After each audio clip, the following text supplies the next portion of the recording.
Hello everybody, hope everybody's doing great today. Appreciate those who watch this video. I hope you enjoy it. And today we'll be talking about episodes 3 and 4 of When the Phone Rings. There will be spoilers on this, so if you don't want to be spoiled, I would turn this off now. So we're going to talk about episodes 3 and 4, and then some more predictions of what I think is going to happen in the next, I think it's 12 episodes long, so between episodes 5 and 12. Interested in hearing your comments or reading your comments, I should say, and below. So let me know what you think is going to happen. Are you enjoying this series? Where do you think this series is going? So yes, let's get into episodes 3 and 4. Getting some more of that onion getting peeled off about this story, about who's behind the phone calls. Pretty sure right now it's pretty much been revealed. I was hoping that part of this story would be held back just a little longer. Because I do like mysteries, trying to figure out who's doing what. I guess the main point at this part of the story would be what's their motivation behind this.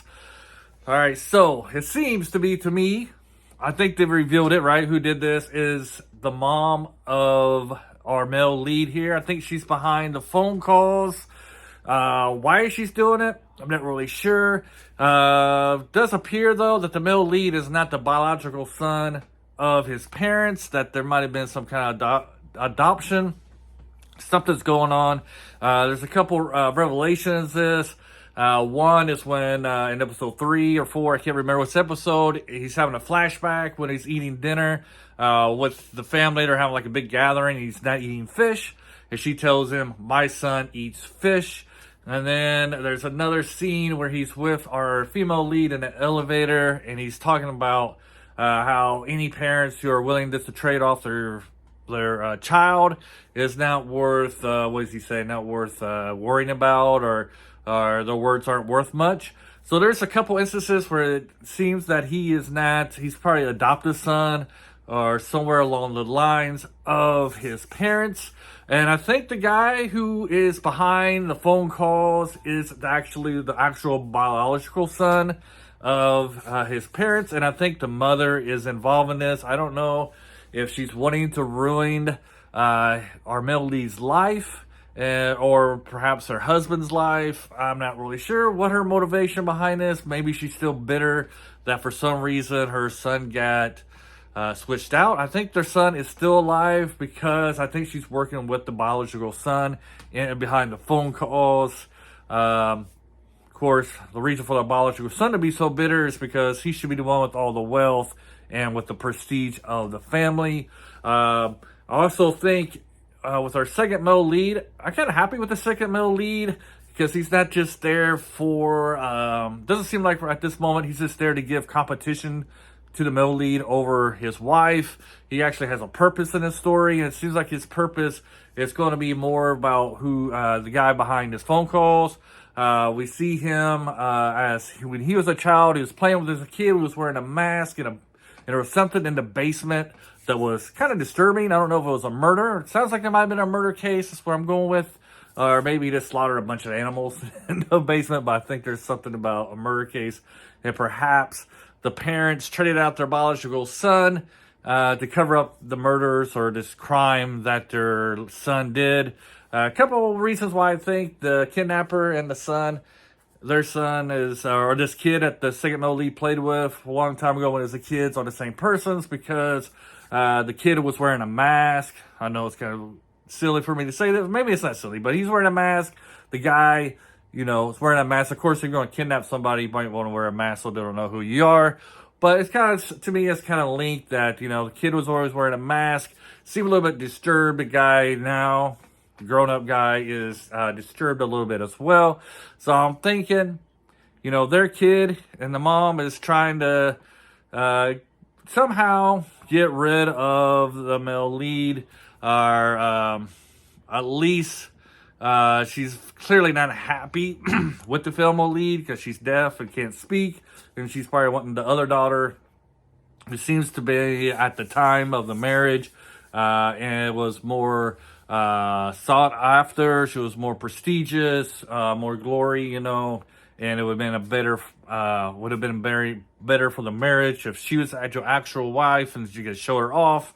because it seems like she was probably more well known, at least in this power circle of families, the family power circles, whatever, the prestigious families. She was more well known, more liked than a daughter who can't speak. So maybe she's trying to get that switch back.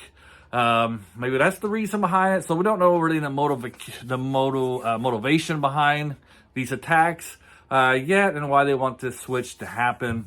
And then we see in episode 3 or episode 4, I can't remember.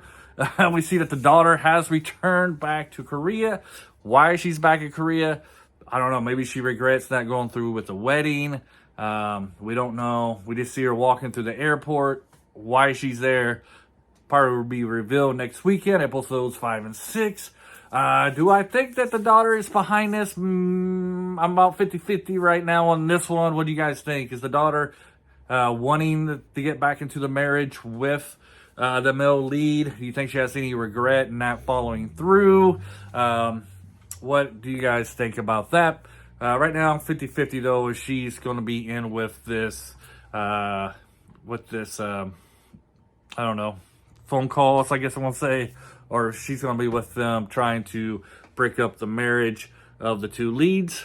We get to see a little bit more of the relationship getting a little bit closer, 1, 2, maybe 3 steps closer than it was before. I think the female lead still has a little bit doubts about what her husband feels for her, if he really likes her or not. But I think she's starting to warm up to him a little bit more, especially after what happened in these episodes where her father was kidnapped. And he helped her get a brand new facility, a nicer facility to house her grandfather. We see also that he's on the telephone calls with the kidnapper. I'm gonna put that in quotations. He's speaking highly of her, praises her a lot. Kind of helps her out with the job interview so she can be working with the president. Even though he was kind of harsh, but as we see with the second female lead, I don't know about you guys, I like to see the second female lead. I mean, she has a big crush on the male lead, and at this point in time, I don't think she's going to be someone of those, a lot of times on these love triangles or squares, you get like the evil girl who's always doing behind the scenes stuff to frame the female lead in a bad light. I don't think she's going to be one of those kind of characters. Hopefully she doesn't do that way. But I kind of like her. She's upbeat. She's cheerful.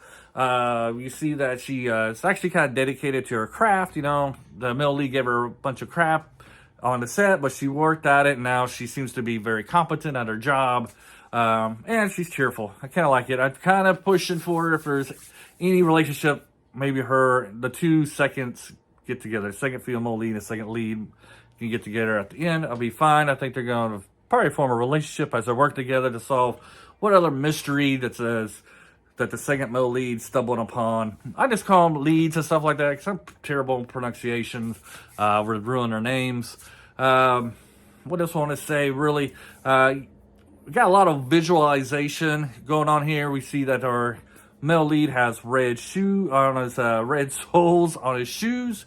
Red often depicts desire. Sorry. I got something on my... Hey, there we go. Hopefully I can block that out. You didn't see it. But I had one of those battery low screens things come up. Let's get back to the show.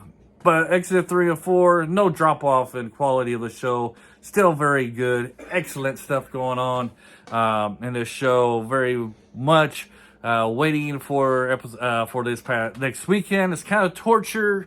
Kind of wish I didn't get into it. Kind of wish I never heard of this movie until after it all dropped off and I stumbled upon it instead of, seeing it. And then now I'm trying to wait week to week for the next episodes because I can't wait for them to come out. Very fantastic. Storytelling's great. Next weekend seems like it's going to be fantastic. Couple things I don't really understand is like, how could this... I think it's pretty obvious that the husband knows his wife can speak, considering he has videotape of it. So, I don't know. I guess he's pretending to know that she can't speak. I mean, he kind of called her out on it during the interview. Can you talk? I think he was trying to be more direct. And then at the end, looks like he sees her with the telephone, but if you see according to the previews, he still doesn't know that she can speak. So somehow he doesn't realize she's talking on the phone when she's on the ledge. So we'll see what happens there. Maybe he's such in a panic. When you're in a panic, you don't really see the world clearly. Maybe that's what's going on there. Next weekend, it looks like though for sure that episode 5 that he'll realize that she really can speak, and so we'll see what goes on from there. Hopefully she comes clean. That'll be nice. Halfway mark, she comes clean, tells him everything what's going on, that she's the one from the phone calls. They have a more open relationship, and then episodes 7 through 12, they can start really working together to to capture whoever's doing this mean stuff to him. And we can wrap this up in episode 12. They can have a happy ending, hopefully. Hopefully he's not somebody who's underneath corrupt and he's doing all these bad things, So far, it looks like the father is kind of 50, the two dads are kind of 50-50 on this. I guess I saw 11 minutes into this. I don't want to speak any more. There's lots more stuff I could talk about. But I guess my predictions is, it's definitely the mom and the guy who's kidnapping is the son. At this point, I'm going to say the motivation is that she doesn't like the fact that her stepson is in the position that he is, and she's trying to ruin him, and so that her son can step back into the spotlight. And it doesn't look like she really likes her husband very much at the same time. I could make a whole other video about the parents, but I won't. Anyways, have a great day, and if you haven't seen this yet, check it out. 4 episodes now. Good 4 hours of watching, or you just watch, good 4 hours of watching. You get all caught up before next Friday. Have a great day. Bye.